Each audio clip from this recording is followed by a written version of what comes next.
Ndikulankhula malo mwa Advent Hope Ministries tisinaimbe nyimbo yathu yomaliza. Funa choyamba kuthokoza nonse chifukwa chochita spare nthawi yanu madzulo ano kutsakhala nafe mkati nayamba mochedwa. Chachiwiri chifukwa chonena kuti mmene mwalimbikitsika inu ifenso talimbikitsika chimodzimodzi. Unlike the Mpinganjiras who at least had a call a day before their mother's departure, ife nzathu amene wapita last week timangolandira phone AM munthu oti nali naye ku practice that morning kuti ma wee hours of the other day wamwalira basi wangozi, just like that. And this is a man, this whole program emekuona Dr. Mpinganjira himself and Madalitso one-on-one ndi amene achiyamba chinthuchi ife ena afanatipatsira chikupita kumapetopeto kale. This is but the second death ngati Advent Hope Ministries takumana nayo. Wina oyambirira memba wathunso amene anamwalira wa Advent Hope tinalandiranso phone ma AM sitinakhale naye nthawi yokamuona kuchipatala. It was a short illness. The following morning tinangolandira message kuti wamwalira.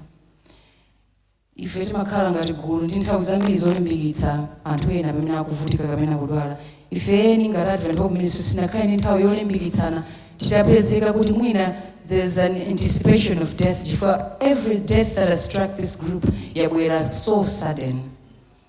It reminds us of nkhani ya Hezekiah ndi Isaiah atadwala ananena kuti Mulungu mutuma Isaiah ukamuuze Hezekiah to put his house in order. Tonight as you're leaving this place, my plea and the message that you live with tonight as you're leaving, put your house in order. Chifukwa tikunena za hope after loss.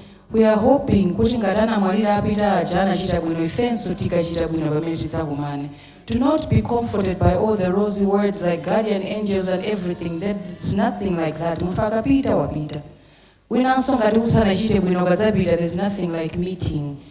Meeting imene tikukamba, hope imene tili nayo ndi anthu amene anachita bwino awiri kukumana.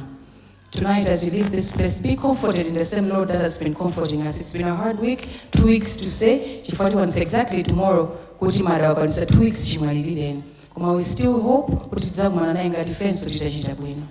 Madzulo ano mukamapita, put your house in order. If there's anything that makes your family happy, please do it often. Chifukwa you never know how long you stick around this world. Ngati chilipo china chimene mumakhumulisana, forgive and forget, because you never know how much longer you have to be around in this world. Titokoze chifukwa nonse amene munabwera madzulo ano.